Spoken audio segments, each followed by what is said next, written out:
What's up, everybody? This is Carmine Davis. You are watching and listening to The Carmine Davis Show. What the fuck is up, bitch? What the fuck is up? This is, yeah, boo. Just chilling. I know I don't have no beat on. I'm in my pajamas, honey. I gotta get with y'all real quick. I'm tired. It's been like a lazy day for me. I'm just trying to get my energy up. Taking my vitamin C. Doing all this stuff like that. I'm feeling a little sick, so I just tried to chill in the house. I'm catching up on Wednesday, honey, and watching all that. But I wanted to get with y'all and drop these hot topics and talk about this shit with y'all right quick before the week starts. But before we move on, guys, make sure you guys subscribe, follow, mash that subscribe button.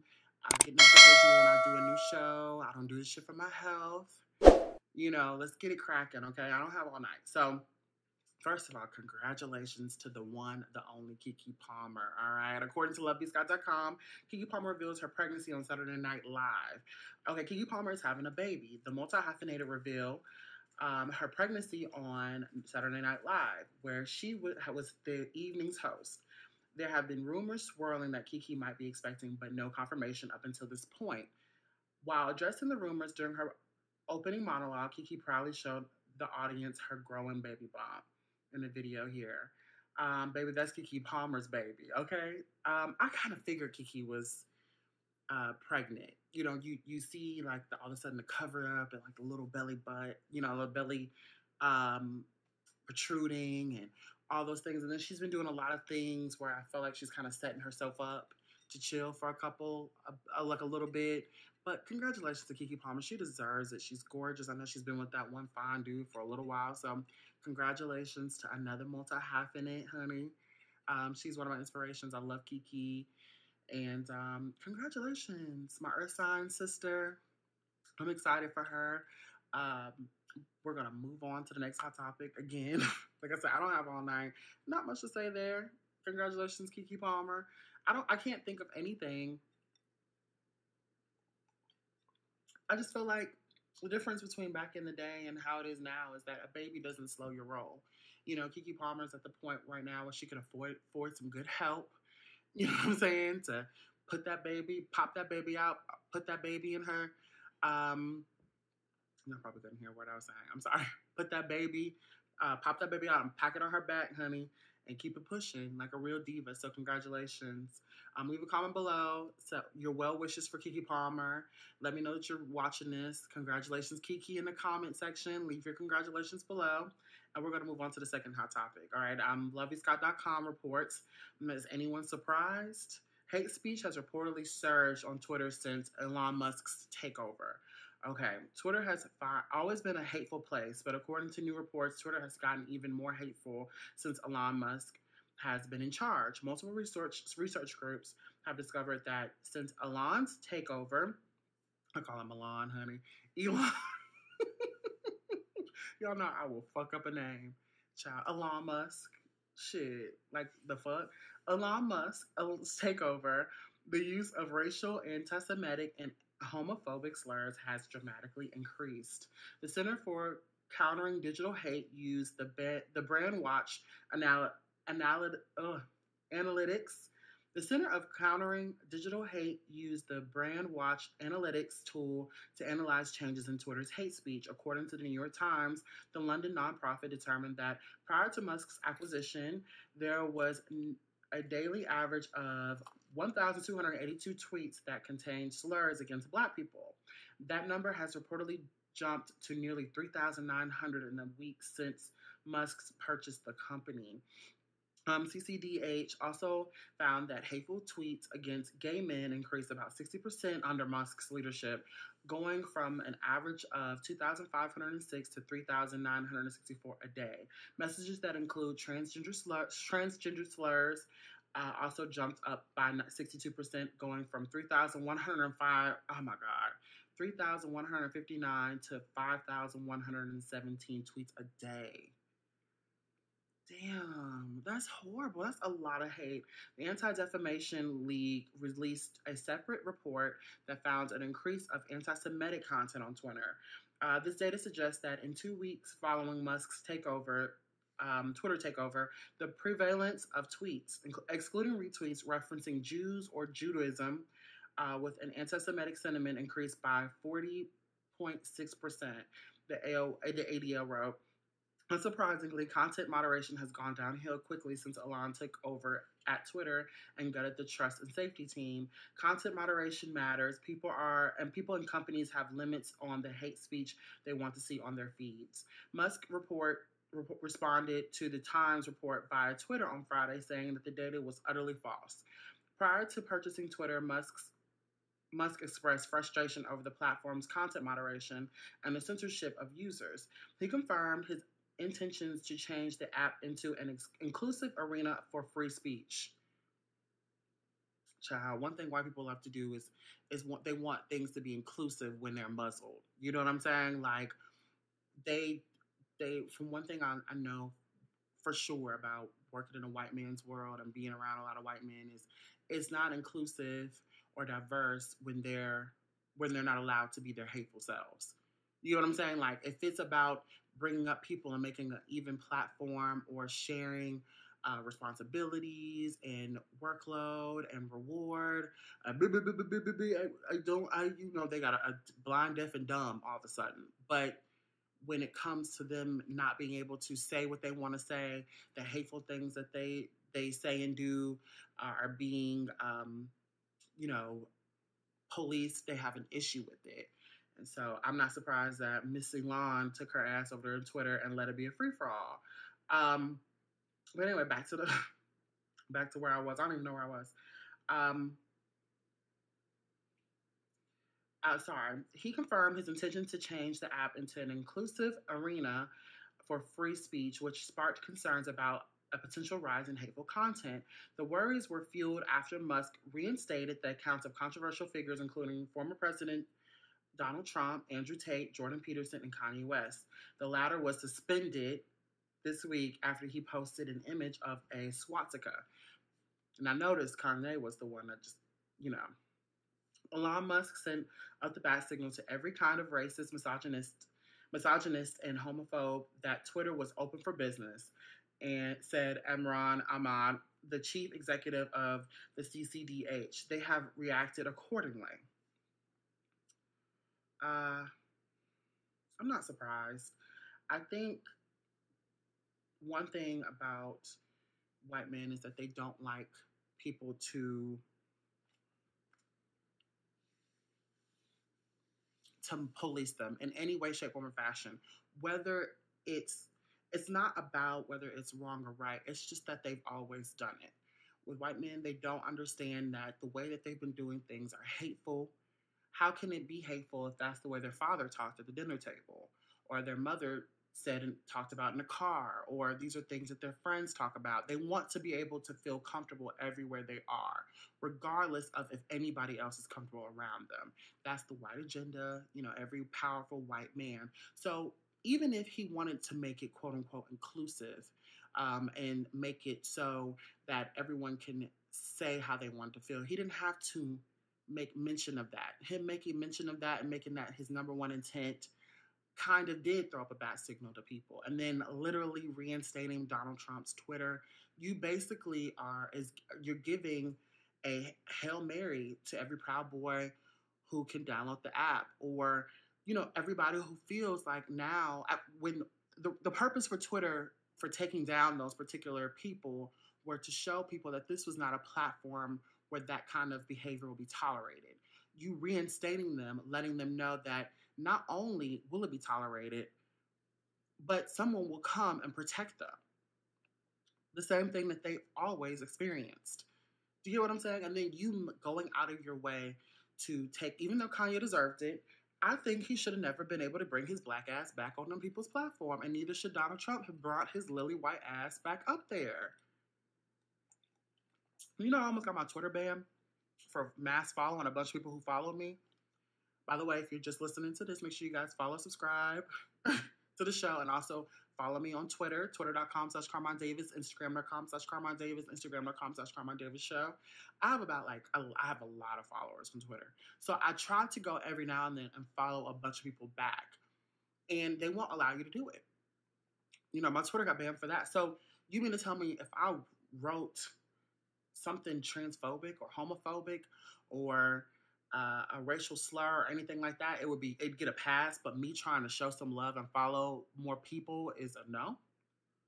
It's weird. Twitter is a very weird place, and it's just getting weirder under Miss Elon's leadership. Tap in with me if you feel it. Like since he took over, I just felt like, especially someone be a child of Black Twitter, right? This would not be a platform. I would not have an area or a language, a dialogue, an audience without Black Twitter. It's a huge space for me and where I could feel safe. And the moment that he stepped up and bought Twitter and the power change and all that, it literally felt, I smelled the oppression. You know what I'm saying? Like, it smelled racial up in here. All of a sudden I felt like before I even sent a tweet that someone was gonna comment under a nigga, or something like that. Or, I felt violated immediately. And I don't feel like that was paranoia. I think that was my ancestors calling. Child, like, we be knowing. You enter a room, there's certain white people who are cool. I have a lot of white friends who are amazing. I know a lot of them. And then there are some of them that I know are they don't know they're racist. They don't know. But I know. And then there are white people that I know that are racist, and they just are, they don't want to hear it. They can't, I'm not racist. I was, raised where the Crips and the Bloods were made. Like, what the fuck does it got to do with Black people? A man literally told me that he could not be racist because he was raised where the Crips and the Bloods were formed. What does one have to do with the other? And white people don't even have to think about those kind of things, or how alarming or how stupid or how that's more racist. The fact that you equate Black people with Crips and Bloods, or Hispanics to Crips and Bloods, or gang members. Just say I'm a fucking racist and get it over with. But child, let me know what y'all think about this Elon Musk thing. Do you feel weird about Elon Musk's takeover of Twitter? Let me know in the comment sections below. I don't like it. I never liked it. I wasn't that big on Twitter. I tell people that all the time. The reason why I even got back on Twitter was, oh Lord's child, I just got off of Twitter, and now that's making me re-download my app. I'm telling y'all, they're listening. Elon probably deleted my Twitter now that I'm sitting here talking about it. Child, they're making me re-download my Twitter app. I just was on it like not even an hour or two ago. But that white devil can't get me. Ancestors, please watch over me. And speaking of Twitter, we're going to move on to the next hot topic. But last week, we got into we did a Twitter poll last week about August Alsina. He was the hot topic of last week. If it would come up, I'll be able to tell y'all. Okay, do you guys think August Alsina's coming out is calculated? 58% of you guys said absolutely. And I wanted to read some of the comments from a lot of people. Initially, that's what I thought, but it's 6 days later and he didn't drop any music projects or anything. All he got is the skincare product, but to be honest, I think he and his little friend are actually in a relationship. It also didn't help that they've been liking these kind of tweets. I'm putting some up. Basically, they've been liking tweets about people standing behind their relationships. I for one, I thank you. What's your name, baby? At Trini Bratz Doll. I appreciate for tapping in with me on Twitter. I don't think that he's not gay. I felt like I said on the show, like I told her, I responded and I was like, I would like you to watch the show. Because I don't not think that he's gay. Like I felt like I thought we knew when he did that shit on 106 in Park. But and like how he's just been queening out lately, and you know what I mean? Like it's given, it's been given for a while. But I do feel like the coming out of it all was calculated. And I do feel like it was a time, and I felt like what do you mean? Like he had something to promote? He came out on a reality show. that was his thing to promote. You know what I mean? Him as a person, you don't go on reality shows just for shits and giggles. You go on it um, to take your platform to another level. You know what I'm saying? Like you ideally want to, you don't want to go on a reality show and leave in the same position career wise that you left off. So coming out on that kind of a large platform like VH1 guarantees that he would be the hot topic, which he was. That's all. I wasn't hating. A lot of people had a problem with it. I saw y'all shit on YouTube and I saw it. You know, I wasn't. Listen, I speak perfect English. If don't try to overread what I'm trying to say, I'm here for him coming out. The show is pro black, pro gay, pro woman. You know, Miss Thing, she came out. I'm proud of you, brother. You know, but it was calculated, whether we like to admit it or not. We're gonna move into the last and final hot topic. This is something that's been kind of buzzing around about the internet and the interwave, and you know, we let's talk about fashion as much as we talk about celebrities and politics and all that. So, this is the final hot topics from lovebescott.com. Balenciaga drops 25 million lawsuit against producers for a controversial campaign. Balenciaga is dropping the $25 million lawsuit against producers of the ad campaign that landed the brand in pretty hot water. The fashion house filed the suit a week earlier against a production company and set designer after its spring 2023 campaign included documents from a Supreme Court case about child pornography. The brand also faced backlash for a separate campaign that showed children holding teddy bears and bondage outfits.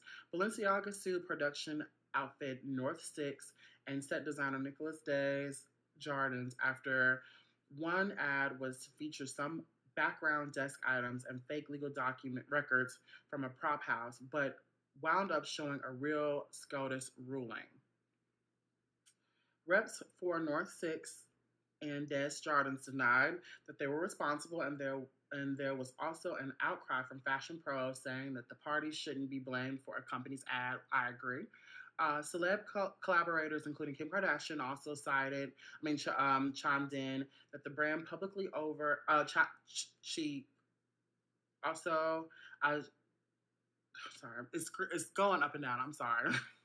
Celeb collaborators, including Kim Kardashian, also shared their disappointment in the brand publicly over its poor judgment and lack of oversight.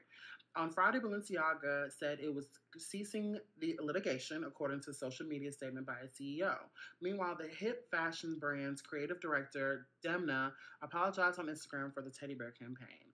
I want to personally apologize for the wrong artistic choice of concept for the gifting campaign with the kids, and I take my responsibility, the designer wrote. It was inappropriate to have kids promote objects that had nothing to do with them. He continued, adding that although he wants to provoke a thought, this campaign in his campaigns, he said he would never have an intention to do that with such an awful subject as child abuse.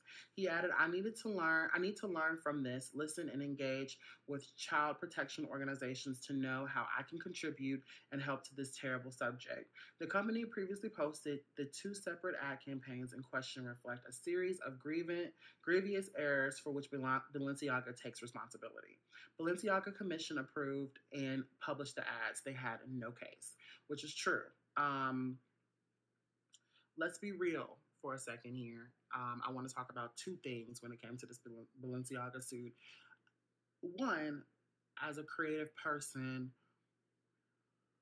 you sit around on a table or you talk to the people who you trust or you bounce ideas off of each other, right? In any creative suit, no matter what you do, whether you're doing it independent like I do or you are doing it such a large scope like Balenciaga, there's still an intimate sitting and a meeting of minds no matter what you do.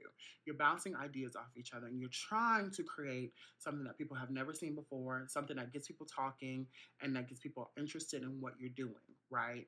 So Balenciaga, I do feel like they were doing things in the natural Balenciaga way, creating controversy, taking imagery like they always have and trying to catapult it, rebrand it into their own brand and make it controversial, sexy, and hip. These were the these are the fruits of that labor, the images that we saw. So I do feel like sometimes when you're in that scope and you're in that headspace, you're coming up, you're throwing paint on the walls, you're doing a bunch of things, and then you come out later and you send them out to the world, and you come back later and people are telling you things that you maybe weren't paying attention to or never thought about in that manner. Or you thought about but didn't think that people would ever take offense to it. Not, I'm saying all this plain devil's advocate. I'm not saying this, and I don't give a fuck about Balenciaga. They're not paying me yet. So I think the ads were wrong, but I'm coming at it from a different, because it's on brand for them. If you look back, I'm not defending them. I'm just describing them. You know what I'm saying? Like, they have always done it from Balenciaga then till now. They've always taken imagery and logos, trademarks, played with them and pushed them in controversial places and have done it. And it's a continuation of what they did.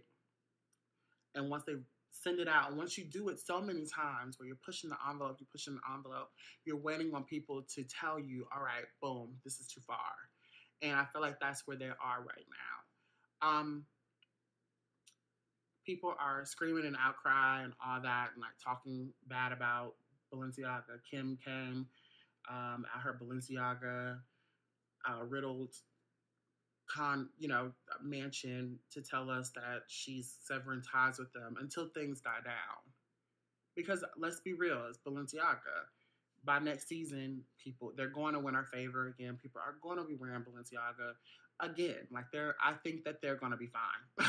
This was bad, but we'll forgive them. They're going to drop some new shoes, some new something, and we'll be rocking it again.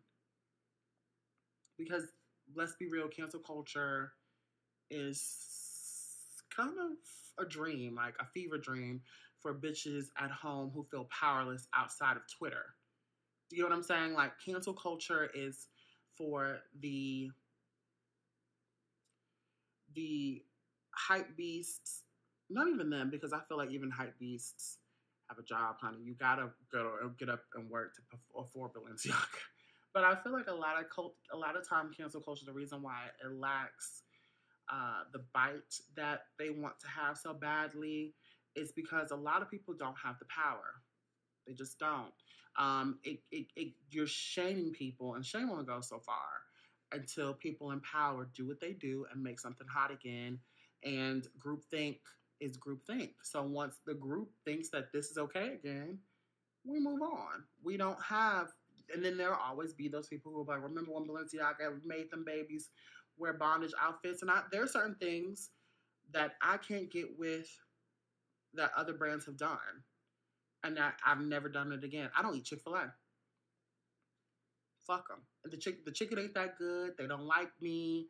Some shit that they've done in the past that I cannot get jiggy with, and I think that they're crazy. For all that drama, for that dry ass non-seasoned chicken with a pickle, I'll pass. Papa John's. I don't fuck with Papa John's. I think I will eat now. I don't buy their stuff. There are certain brands that I just don't purchase. I don't put my money in. Now, somebody got Papa John's pizza out, and I'm starving, honey. I'm going to take some of that nigga pizza, I'm going to get maybe a little, And I feel like we all got to be real about it. Like, there's certain brands that we take, and then there are certain, like, we're passionate about, and we're like, no, I'm not doing that. But as far as, like, canceling a whole brand, who have we ever just canceled besides... who have we canceled, for real, successfully? Chrisette Michele. That's it. That's it. Cancel culture, we done had that one, we caught that one body, and we think we mob it in the streets. Cancel culture is not real. I think it's just keeping Twitter hot. It also keeps brands hot, whether we want to admit it or not. Balenciaga will later reap the benefits off of it. Like, I don't know. What do y'all think? That's going to be a new Twitter poll. Are you done with Balenciaga after? It's going to prove the point.